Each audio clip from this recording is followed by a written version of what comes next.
I was very fortunate enough to come from a private school. I belonged to one of the best and biggest athletic and social clubs in Toronto. I was in the hospital having an operation, and I couldn't keep up my rent. I lost everything. Everything.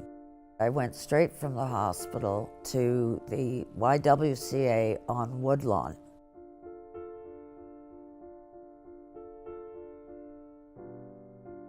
I had just arrived in the country and I slept at the airport because I didn't have enough money. I was given a list of shelters. I only knew YWCA.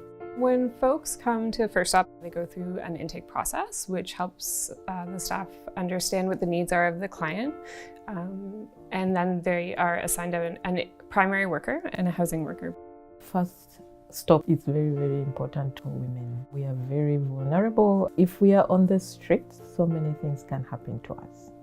A lot of our residents are fleeing various forms of trauma, including violence and sexual trauma. Some of the specializations of our workers involve substance use and harm reduction, mental health and wellness, immigration support, employment and education. They also have an opportunity to identify what their goals are during their stay. I had a wonderful, wonderful helper. I have applied for permanent residence and the staff helped me a lot there in terms of application, in terms of even the money.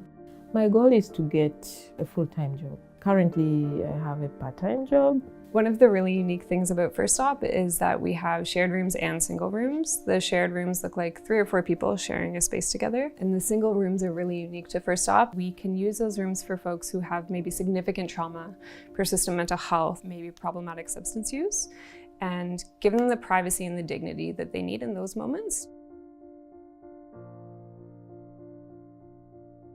The minute I joined second stage, then that brought a lot of relief. I could lock my room and then I had more time to myself. We have a computer lounge, so residents can access computers. We have a beautiful backyard where we do programming and sometimes some gardening groups. We have a really beautiful front lounge with big windows. We also do a lot of movie programming. They put on movies for us. We just finished having a spring luncheon. Because food has so much power and it's so personal, it's really difficult for a lot of residents not to have access to a kitchen and be able to control what goes in their bodies. So I think our food services team does a really incredible job of providing cultural awareness to the food that they serve. After 9 months, I finally got an apartment which had a rent that I could afford. Anybody from any walk of life can end up in a shelter, myself included. We call this home. It's our home. It's very, very important to know that at least you have a home.